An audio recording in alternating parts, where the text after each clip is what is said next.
Donc c'est vrai qu'en fait, les processus révolutionnaires, ils changent l'équilibre des forces, et que toi, quand tu as l'impression d'être inséré dans ce milieu-là de la contestation sociale, bah, que tu le veuilles ou non, tu as quand même un peu envie de parvenir dans ce truc-là, d'être reconnu. Et il se trouve que les processus révolutionnaires ne reconnaissent jamais le monde d'avant, quoi. Enfin, et je crois que c'était ce qui s'est passé pendant le mouvement des Gilets jaunes. Et à ce moment-là, pour moi, ça a été vraiment, bah, déjà deux choses, hein. J'ai vu à quel point, quand tu es dans cette place-là, tu peux avoir des affects finalement anti-révolutionnaires, et ça m'a dérangé.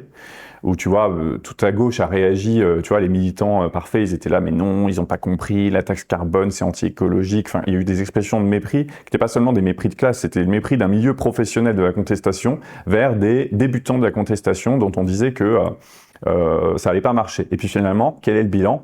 Et qui pour moi aurait dû inviter à plus d'humilité de tous ces gens ensuite, c'est que depuis 2006, il n'y a pas un seul mouvement social qui a arraché quoi que ce soit à un gouvernement et qui l'a fait reculer. Et Gilets jaunes 2018 a fait reculer un gouvernement et lui a arraché des choses. Et il y a une fake news qui circule, c'est de dire les Gilets jaunes, ça n'a pas marché, ils n'ont rien obtenu. Si, ils ont obtenu une hausse de la prime d'activité pour les pas salaires.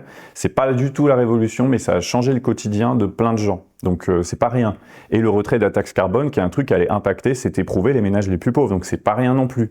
Et en fait, c'est comme si ce moment-là avait été effacé, parce que ceux qui contrôlent le narratif, c'est quand même les professionnels de la contestation sociale, et qui eux ne demandaient qu'une chose, c'est qu'on revienne aux formes traditionnelles. Et du coup, 2023, mouvement contre la réforme des retraites, c'est le retour aux formes traditionnelles, qui se solde par un échec retentissant